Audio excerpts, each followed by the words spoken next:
और ये बिल्कुल सही बात उन्होंने कही है। अब गुजरात में बीजेपी का संगठन बहुत स्ट्रांग है।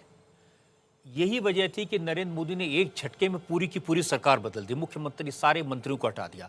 मैं जब गुजरात गया तो मैंने लोगों से पूछा कि जिन लोगों को हटाया क्या वो नाराज नहीं होंगे, क्या उनके मन में ये नहीं होगा कि मैं इतने साल से बीजेपी की सेवा की, यहाँ तक पहुँचाया, आज मुझे एक झटके में हटा दिया। तो उन्होंने कहा उनकी नाराजगी को कोई महत्व ही नहीं है, कोई फर्क नहीं पड़ता यहाँ पर कौन नाराज होता है कौन नाराज नहीं होता। यहाँ मोदी जी के नाम पर, अमित शाह की रणनीति पर और कार्यकर्ताओं के संगठन के दम पर हम चुनाव जीतते हैं। और किसी क्षेत्र में कोई नेता कितना बड़ा हो, मुख्यमंत्री हो, मंत्री हो, कुछ भी हो, उसका कोई फर्क नहीं पड़ता। संगठन के लोग, बीजेपी के कार्यकर्ता किसी को बना सकते हैं, बिगाड़ सकते हैं, ये उनमें ताकत है। ये नरेंद्र मोदी ने 13 साल में ऐसा संगठन में खड़ा किया है। मनोज जी ने इस बार गुजरात के लिए हमारे लिए सर्वे भी किए, एग्जिट पोल भी उनका आया, और ये हमारे साथ हैं इसलिए नहीं कह रहा हूं, लेकिन इनका स्ट्राइक रेट बहुत अच्छा है सर्वे करने में। मनोज जी मुझे बताइए, गुजरात के अंदर आपको जो है लोगों के बीच जाकर के क्या लगा कि आखिर किसी के लिए कोई परसेप्शन है पॉजिटिव, कोई नेगेटिव सेंटिमेंट है किसी एक पार्टी के लिए, या बीजेपी के लिए 27 साल हो गए हैं, कोई नई पार्टी को आजमाना चाहते हैं, एक बड़ा ट्रेंड क्या पकड़ा आपने? सबसे पहले मैं बाबा रामदेव के चीज़ों का जवाब दे रहे हैं। इन्होंने कहा कि राजीव गांधी जी कुछ सीखते नहीं हैं।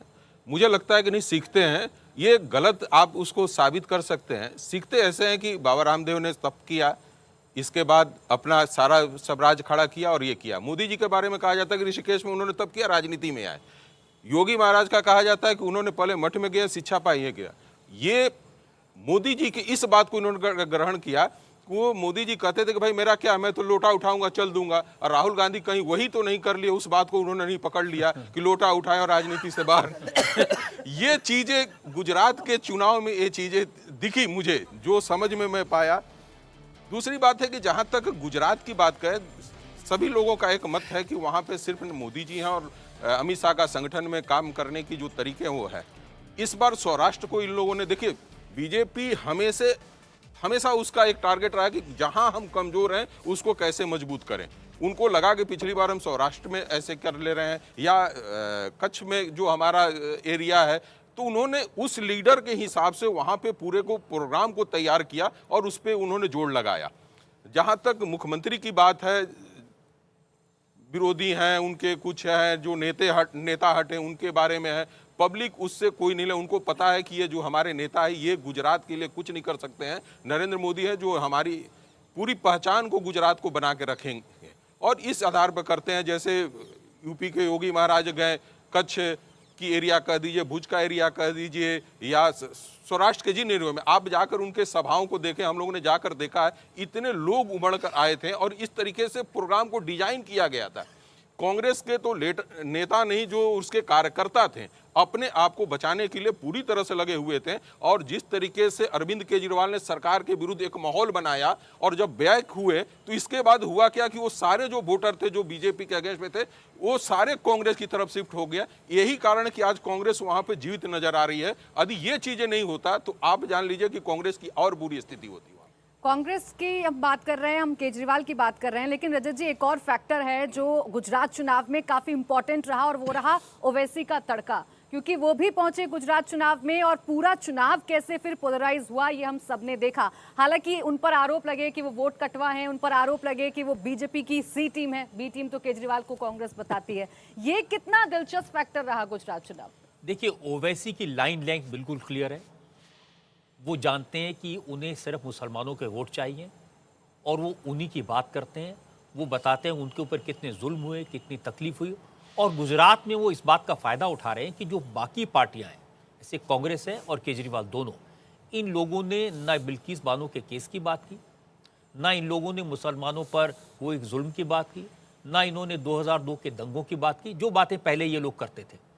तो ओवैसी को लगा यहाँ एक अपॉर्चुनिटी है और उस अपॉर्चुनिटी का उन्होंने पूरा फायदा उठाया।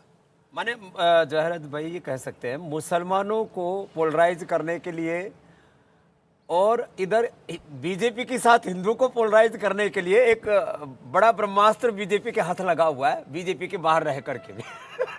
अब मैं नहीं कहूंगा कि वो बीजेपी की तरफ जरा भी सिंपैथेटिक है। नहीं, सिंपैथी नहीं रखता, लेकिन वो हिंदुओं को पोलराइज करने वाले इस तरह के ऊटपटांग बयान देता ही रहता है। इसका फायदा बीजेपी को पूरा फायदा होता है, और मुसलमानों को वो अलग थलग करके और अपना वजूद मजबूत बनाता जा रहा है। इस समय पूरे भारत में कितने अच्छे अच्छे मुसलमान हैं जो जो अपने मुसलमानों के लिए अथवा भारत के लिए अलग अलग सामाजिक, आर्थिक, राजनीतिक क्षेत्रों में योगदान दे रहे हैं।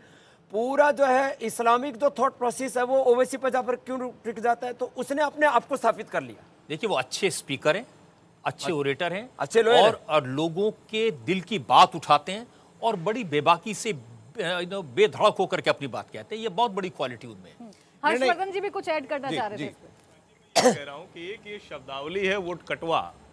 ये कांग्रेस जब सत्ता में बहुत ताकतवर थी और जब वो कमजोर होना शुरू हुई तो उसने ये शब्द उछाला। हम राजनीतिक विश्लेषकों ने भी इसको पकड़ लिया है, लेकिन राजनीति में कोई भी जब शुरुआत करता है तो किसी का हिस्सा काटेगा। फिर आप अरविंद केजरीवाल को वोट कटवा कहते हैं। आज अरविंद केजरीवाल 2 राज्यों में पूर्ण बहुमत से सत्ता में है, एमसीडी छीन लिया भारतीय जनता पार्टी से। आप एआईएमआईएम को कहते हैं तो राजनीति करेंगे, वो निश्चित तौर पर मुसलमानों का ही मत चाहते हैं। लेकिन ये कहना कि वो किसी के कहने से कहीं चले जाते हैं, कल को ताकतवर हो जाएंगे तो अपनी सत्ता किसी को देंगे क्या? और कांग्रेस से निकले हुए जितने दल थे उनको भी एक समय में यही कहा जाता था कि वो कांग्रेस की बी टीम है, सी टीम है। आज वो ज्यादातर राज्यों से कांग्रेस को बाहर कर चुके हैं। मुझे लगता है ये शब्दावली लोकतंत्र में किसी भी पार्टी के लिए ठीक नहीं। इंडिया टीवी हर वक्त हर जगह डाउनलोड करने के लिए सर्च करें India TV news Google play store या ऐप स्टोर पर।